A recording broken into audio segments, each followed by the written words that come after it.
Hey guys. So I had all kinds of different ways that I wanted to start this talk today, and then I got a call about 3 days ago that completely blew all of them away. I got a call from the Department of Defense.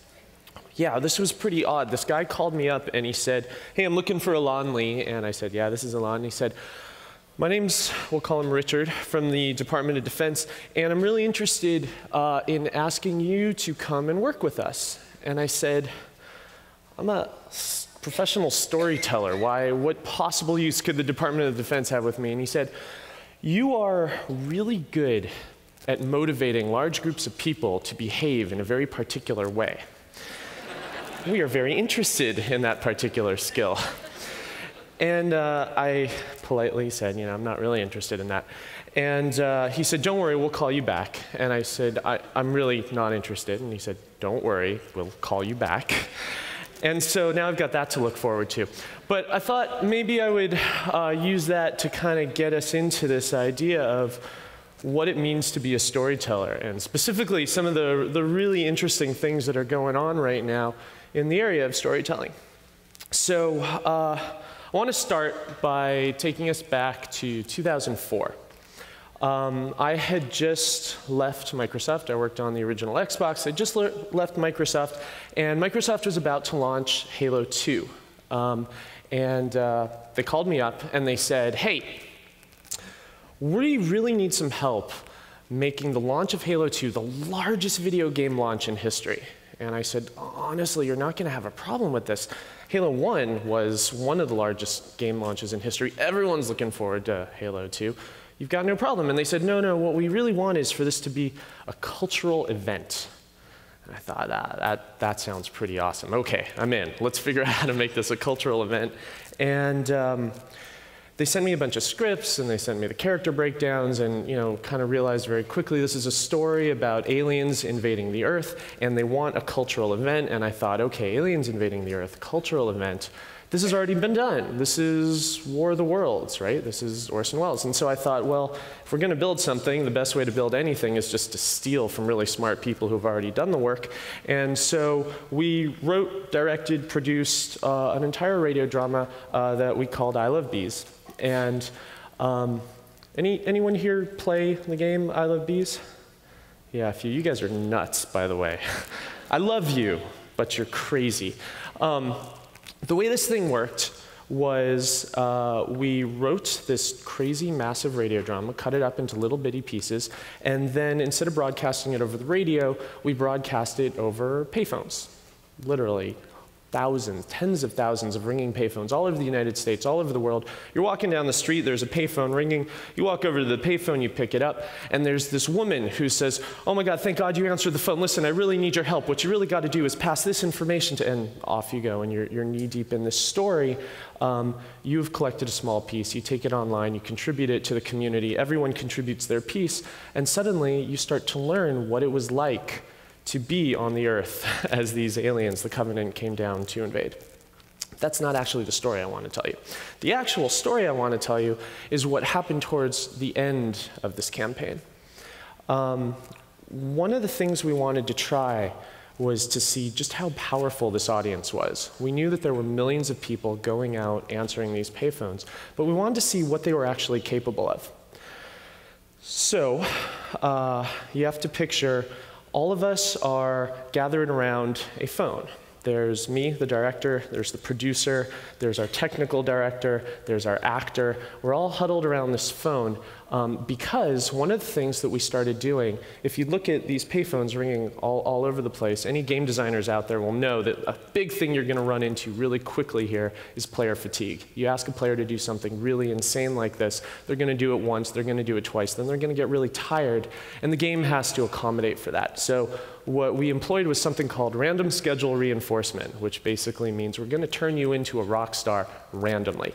You walk down the street, you hear a payphone ringing, you pick up that phone. There's a random chance that instead of hearing a recorded bit of audio, it's going to be a live actor on the phone with you to deliver a piece of the story. We're going to record the conversation you have. We're going to tie you back into the story next week. Suddenly you're a celebrity, and now you've got a random chance of being a celebrity simply by answering a payphone, otherwise known as slot machines. So we're all huddled around this phone. We're going to call a random person and see what happens, except this time what we thought we would try is when the person answers the phone, we're going to ask them to pick a password, any password. Then we're going to call another payphone somewhere on the planet in 30 seconds. And whoever answers that phone, we're going to ask them what the password is. Now keep in mind, this is 2004. The iPhone is still 3 years away from being released. There are no smartphones that really anyone is using. There's no way to access the internet. This is a network built out of people, millions and millions of people, and we wanted to see just how powerful this network was. So we picked a random payphone somewhere, and we asked the guy to come up with a password. He came up with a password. We picked another random payphone in the United States, waited 30 seconds, called that phone, and the guy had absolutely no idea what we were talking about. Okay, so fine. They had, this is the warm-up. So then what we did was we thought, all right, now they kind of know what we're expecting of them. Let's try it again. So we picked another payphone.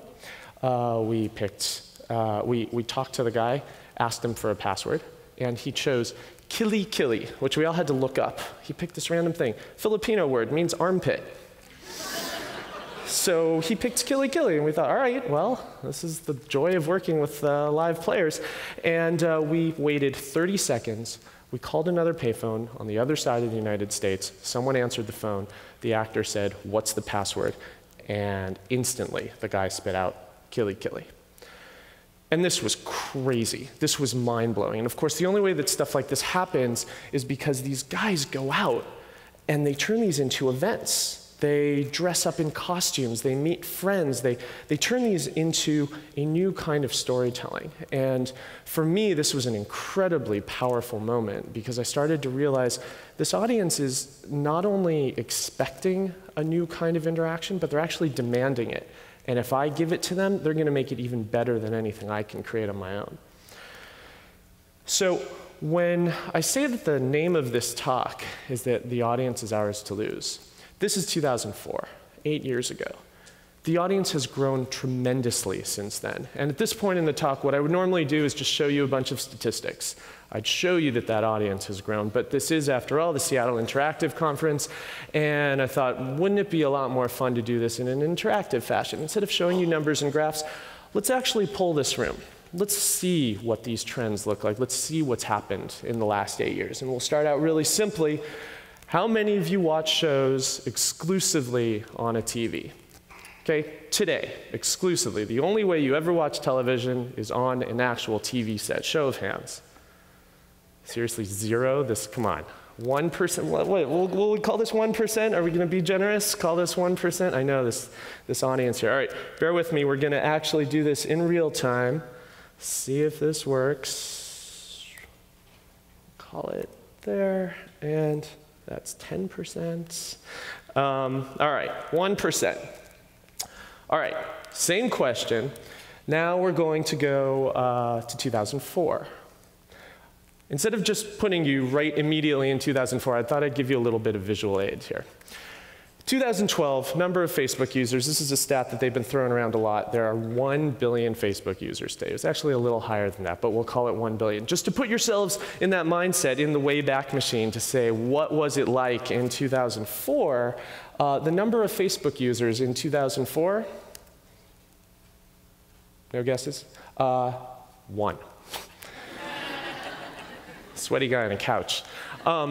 All right, so now you're in that mindset. You understand what 2004 is like. Let's not go there yet. Sorry. We want to go back to our... This is the problem with creating dynamic slides. They're a little bit hard to navigate. There we go. OK, so now put yourselves back in 2004. And how many people watch TV exclusively on a TV set? Show of hands.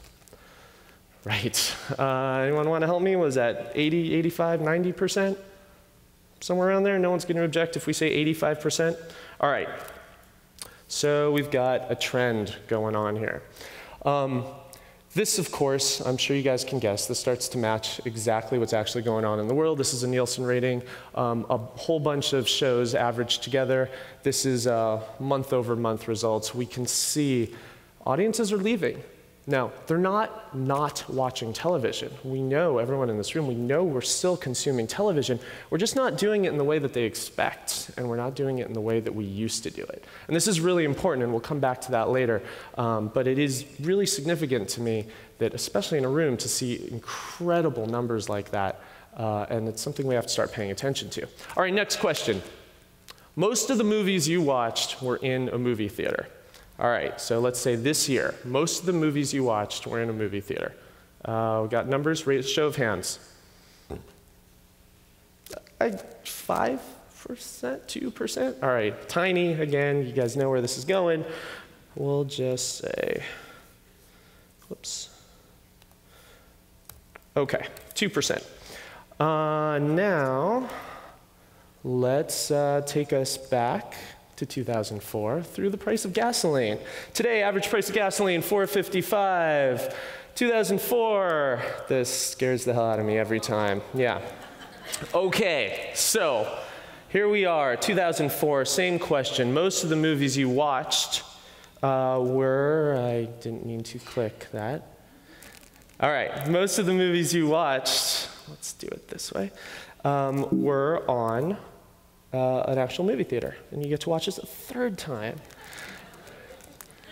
Okay. There we go. Okay. Perfect. So, show of hands. What do we got? Most of the movies you watched, and it's 2004, 8 years ago. I'll give that, what, 20%? Something like that? Okay, so the thing about this is the stats are actually kind of crazy, what's going on in the actual industry right now. Here are box office admissions for the last 11 years. It's getting out of control.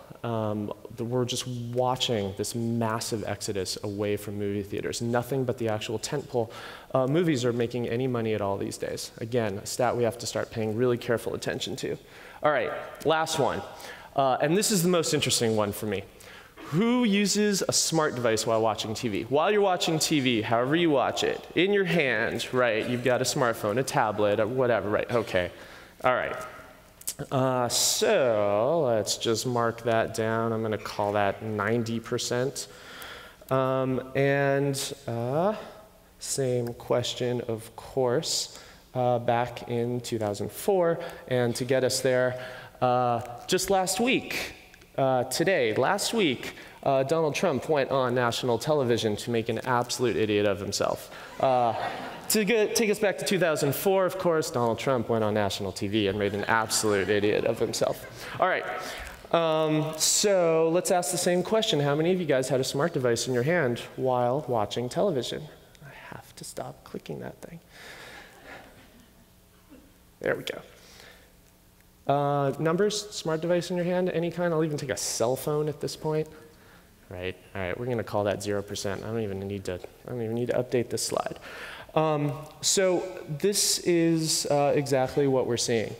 But the crazy part is 86% of us have a device in our hand while we watch TV. So when I look at numbers like this, I start to think, okay, all my life, on my professional life, what I've been told just over and over and over again is that this innovative kind of storytelling, this next-gen storytelling, this interactive storytelling, it's fringe. It's new, no, people don't understand it, they don't know how to do it, the barrier to entry is too high.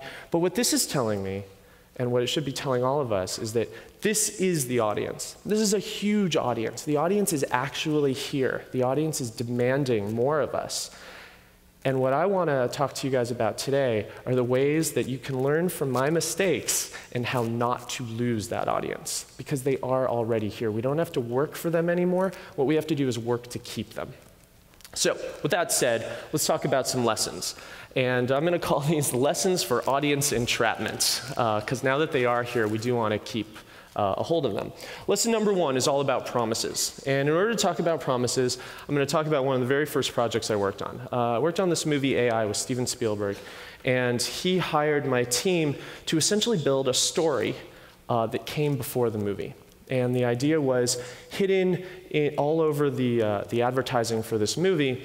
There were websites and hidden phone numbers, and there were hundreds of these things, and there were a fax machine, and there were live events, and there was all kinds of stuff to let an audience experience the story before the actual movie came out, so that by the time they got to the movie, it felt like they were actually watching a sequel to a story that they were already familiar with. One of the crazy things that happened was we did a live event in Chicago, invited a bunch of players to show up to this thing, and when they showed up, we had 2 actors at a bar, about 50 people showed up, and when these guys showed up, we did a little bit of dinner theater. One of the actors got murdered, he hit the floor, there were all these clues they had to find, the players were all busy solving all these clues, and the actor's instructions were to quietly slip out the back door, which he did. 3 players noticed him slipping out the back door, and they followed him out to the back alley. That's not bad, right? Because we're building a game in the real world. We're basically saying, try to find all the puzzles, try to find all the clues. What's the difference between fiction and reality? Let's really blur that line. So there actually was no problem with them following this actor out to the back alley, except for the fact that we really didn't want them to. So the actor turned to these guys and said, hey guys, I'm gonna jump out of character for a second, and you're not supposed to follow me. Go back inside, that's where all the action is. And they thought, wow, this game's really cool. And they followed him some more. And so the guy walked down the street, and the actors followed him down the street, and he once again asked them to stop, and they once again thought this game is really cool, and they continued to follow him. And they followed him all the way to his house, where he threatened them, and they still didn't leave, so he called the cops. And the cops showed up, and the players thought, best game ever! And they spent a night in jail. And this was all my fault. Like, we trained them. We made this promise to the players that this is a kind of game that you're going to play by being you. And we weren't very clear on where that line was. And we made the promise to these players that we didn't really keep. And so when I say the lesson is about promises, it's really about delivering on your promises. So let me tell you a good example of how this works out really well. Did this campaign for Microsoft when they launched Vista. It's called Vanishing Point, and the idea here was another scavenger hunt, but we wanted this to be on a scale that the world had just never seen before. We were going to hide clues everywhere in the world, in the most interesting and innovative places. To show you an example of that, here's some of the crazy clues that we built for us. Arriving at the Bellagio at 6:30 p.m. on January 8th, 2007, audience members watched intently as the spectacular fountain show started.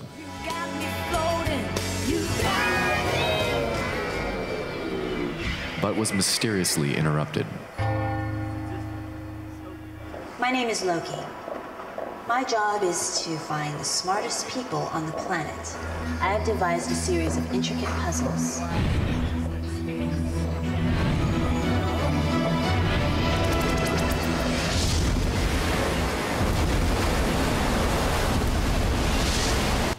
So we really went all out on this. I mean, there were literally clues written in the sky. We hired these specialized skywriters to do dot and matrix printing in the sky.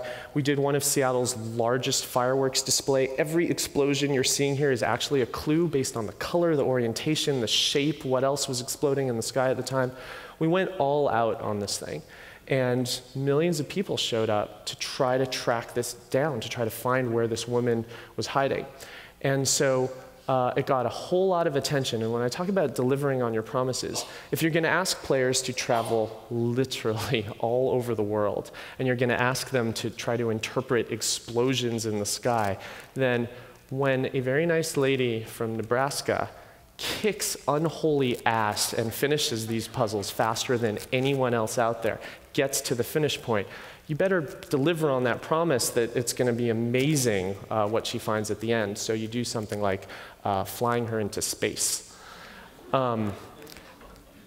this was really cool. It got us a lot of attention as well, but really it delivers on this point of like, it's so important to build this reputation for yourselves. We've all had these experiences online where we try something super cool, and then you get to the end and it's like that Ovaltine ad from A Christmas Story, right?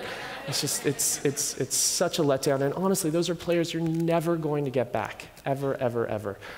So yeah, deliver on your promises. All right, second lesson is all about technology. Smart glass. You guys know what this thing is? I was so excited about this product. When I heard that smart glass was coming out, I ran to E3, this giant expo in Los Angeles. I hunted down the Microsoft booth. I found this woman who was demoing it. I sat down with her, and she had this really cool demo. It was an Xbox hooked up to a TV. There was a very comfy couch and a coffee table, and she had a Windows phone. And on the screen was, it was Jack Black, School of Rock. The movie was playing, and on her phone, every time new characters would walk on the screen on her phone, it would list out the characters, or the actors. And she could click on any of the actors, and it would pull up their IMDb pages. And I said, that's really amazing that you're able to do that synchronization in real time, and I don't even detect any delay. And I said, what about stories that are new? What about writing stories for this platform? Instead of trying to make me distracted, I'm sort of watching the movie, and now you want me to watch this, and which screen do I look at? What about a story that actually is aware that there's multiple screens and says it's going to start here and then move your attention here and then move back again? And she said, no, we're not really interested in that. And I said, no problem, I'm really interested in that. Hire me, I'll build really cool stories for you. And she said, we have no interest in that at all. That's just not what we do. And I got really sad because it reminded me of the story of the motion picture camera. I'm not going to bore you guys with dates or names or anything, but when they first invented the motion picture camera, the only thing they could think of to do with this was to meld it in with the live action theater that they had at the time. I mean, literally stage plays. The very first movies that were ever created, they took a camera, took it to a theater, put it in the audience, filmed the stage. You see curtains, you see the curtains draw, and then there's an actress who shows up on stage. Nobody remembers these things. Nobody remembers the people who made them. Nobody remembers the names of these things because they were utterly unimportant.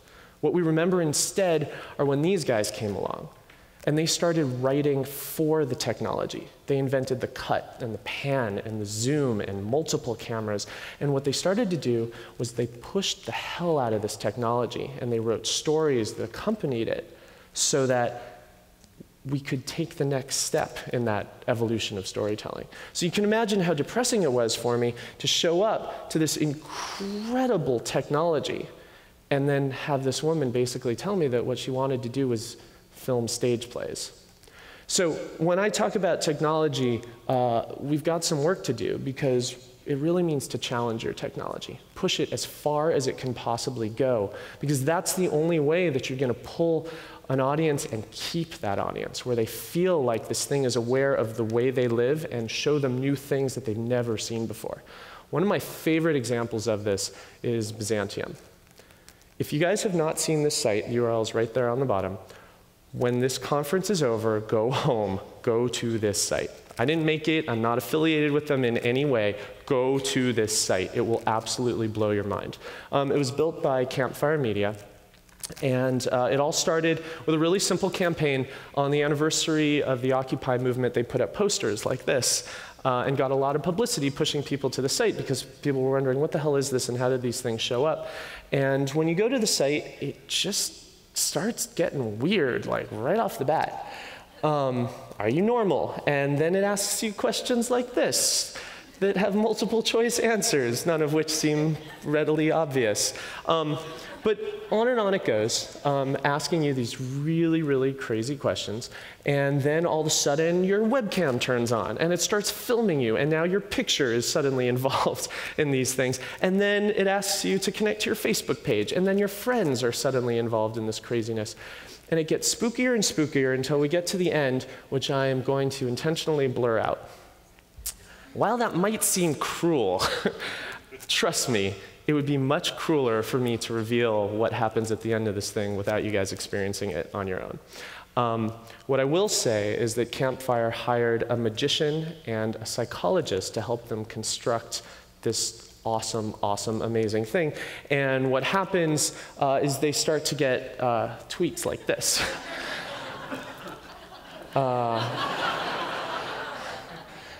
Yeah, I mean, it's, and these are just my favorites, but I had so many to pick from. It was just this plethora. The rest I'm just going to let go through really, really fast. But hopefully this convinces you to go and check out it. Well, it probably just convinces you that Twitter really likes to cuss when it gets excited about stuff.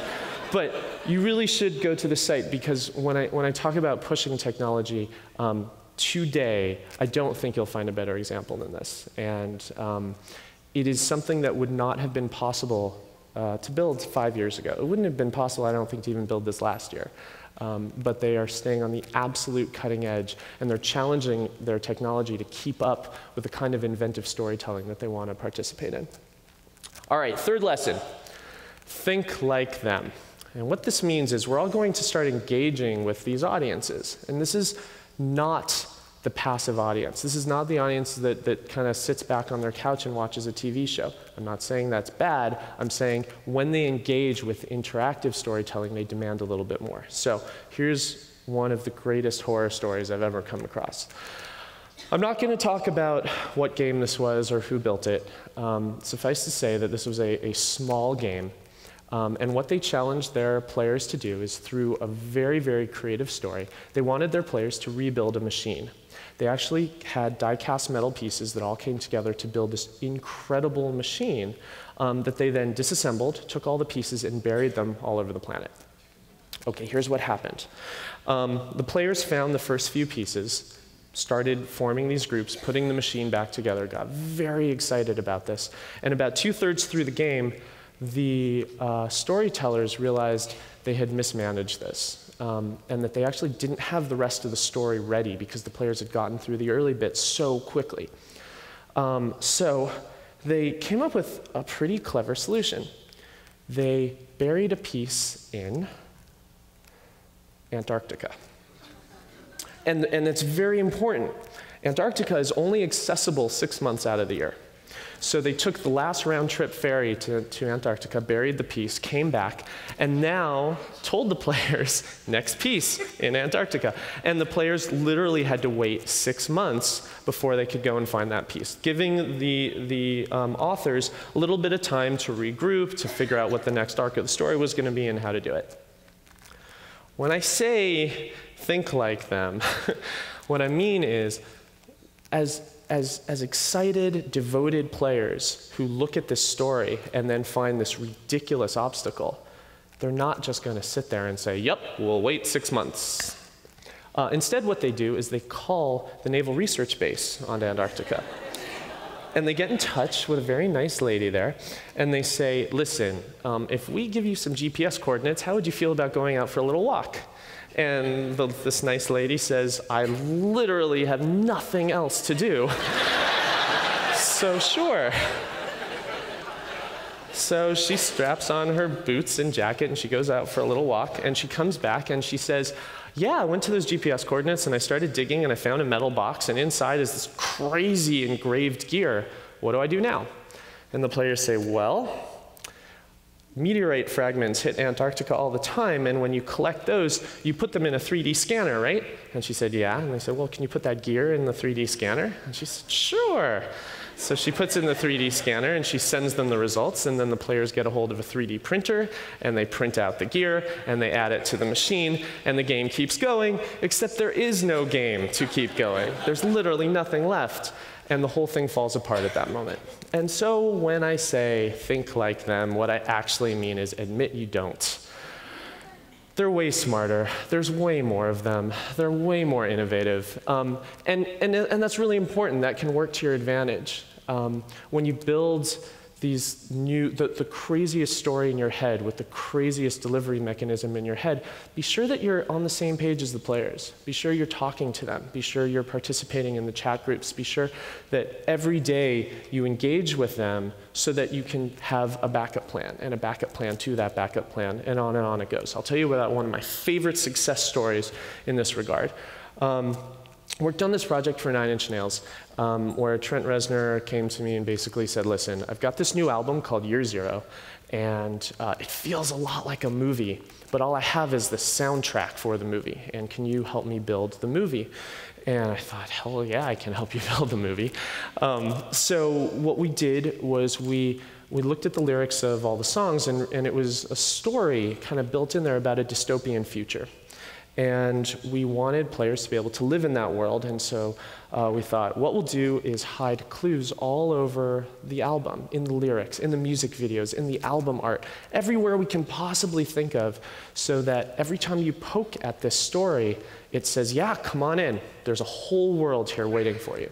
And it was things like, you know when you buy a CD, on the back there's a little FCC label, basically the warning, basically saying don't pirate this thing or terrible things will happen to you. We replaced that with this instead. Be a patriot, be an informer, a phone number you could actually call to rat out your friends.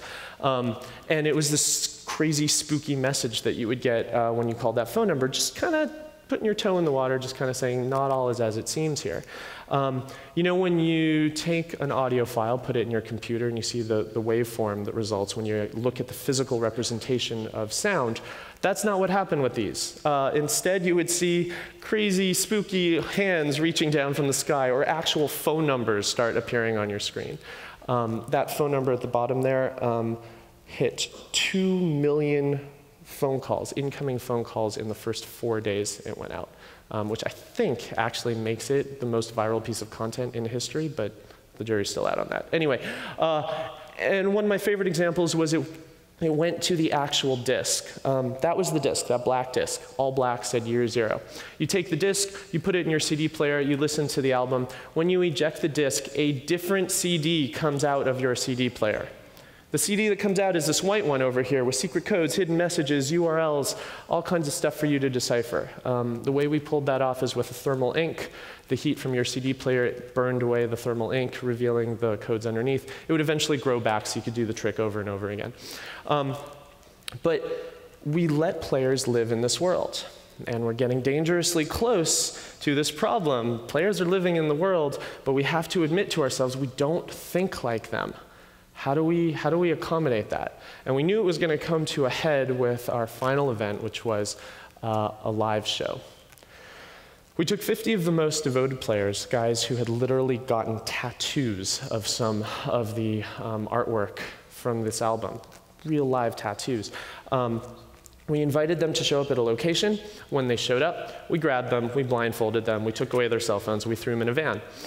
And this van drove around the block about 20 times to get them all disoriented. Then we drove to an abandoned warehouse that was loaded with special effects and camera equipment. And when they get out of the van, they show up in this room. It's all dark. All of a sudden, a spotlight comes on. There's a curtain that drops to the floor. And there's 9 Inch Nails playing a private concert just for these guys. The concert goes on, 4 or 5 songs in, and all of a sudden, one of the walls of the concert hall explodes, and in rushes a SWAT team, firing automatic weapons, throwing concussion grenades, making as much noise as they can.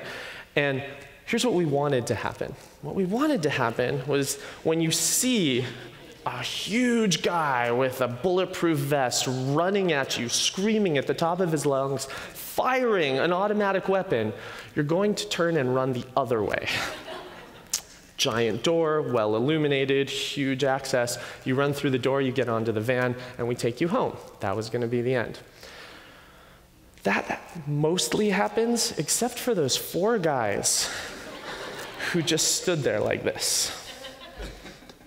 And they stared down this wall of oncoming actors, but this wall of oncoming SWAT team members. And they just thought, what are you guys going to do?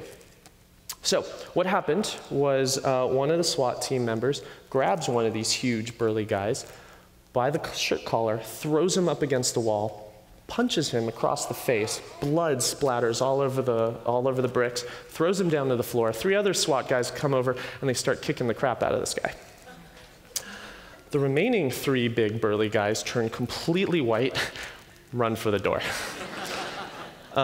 This was an actor that we placed on the bus, on the van, from the very beginning. But the thing that's important about this,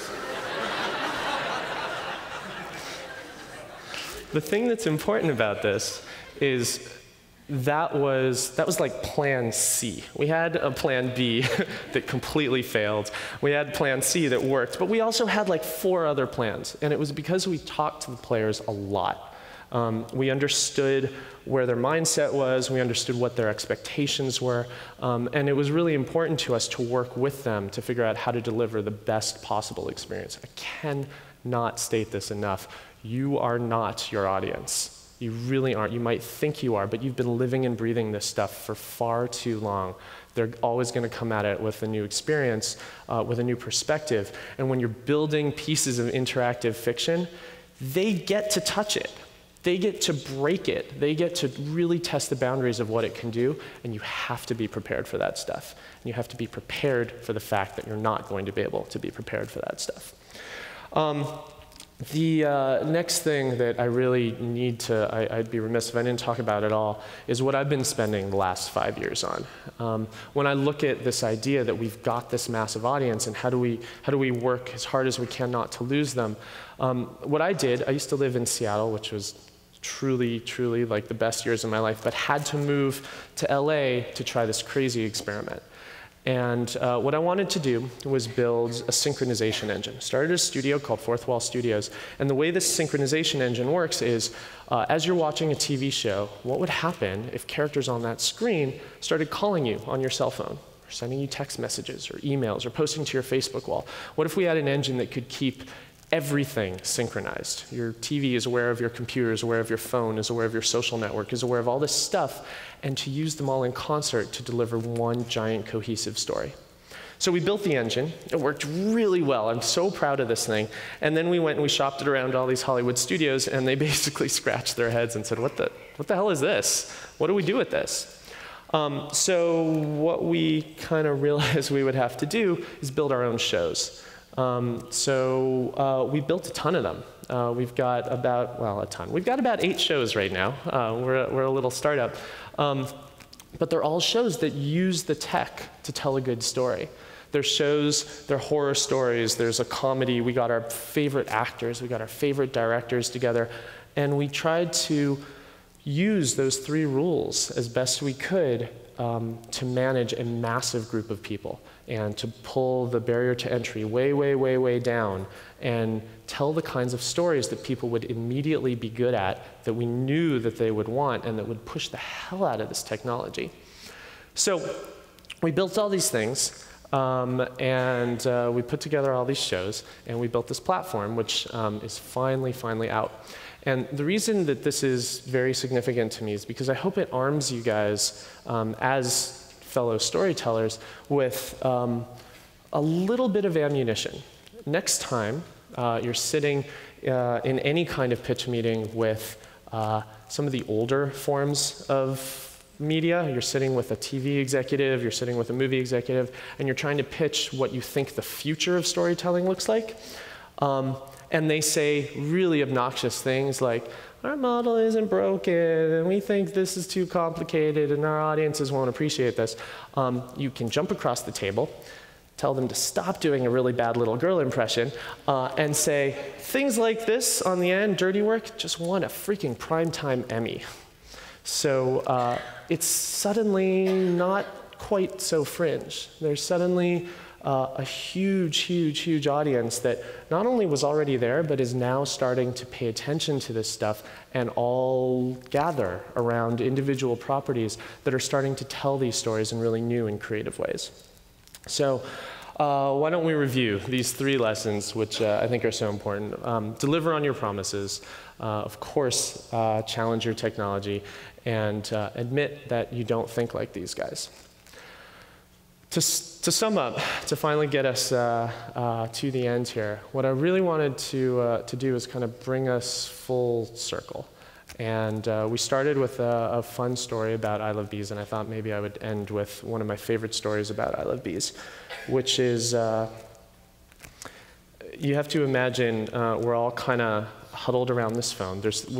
Every week we call all these payphones over and over and over again, trying to sniff out the players and engage with them. And one of the last weeks of the campaign, we had this problem. Every week we had called this one payphone, I think it was somewhere in Kansas, and we knew, and no one ever answered it. Every week we would call this thing. And this payphone was in the lobby of Wendy's fast food joint. And we knew it was in the lobby because we actually, to build this game, we sent out scouts to every single one of these payphones. They had to test it out, they needed to collect GPS coordinates, they needed to write notes about where they were, make sure it wasn't unsafe. And we really wanted someone to answer this payphone, and no one ever was, week after week after week. We're 10 weeks in, no one has answered this payphone. We're all huddled around, we call the payphone one more time, and this time someone answers. This was very exciting for us. But the woman who answers in a very peculiar way. She says, "Hello, this is Wendy's, how can I help you?" And we realized we were talking to not a player, an employee of Wendy's. And our brilliant, amazing actor, Kristen Rutherford, without missing a beat, says in her most menacing rogue AI from the future voice, she says, "Soldier, who is the enemy of all mankind?" And there's 5 or 10 seconds of silence. And this poor Wendy's employee who has no idea what's going on finally comes on and says, "Burger King?" So that's all I got, guys. Thank you for listening.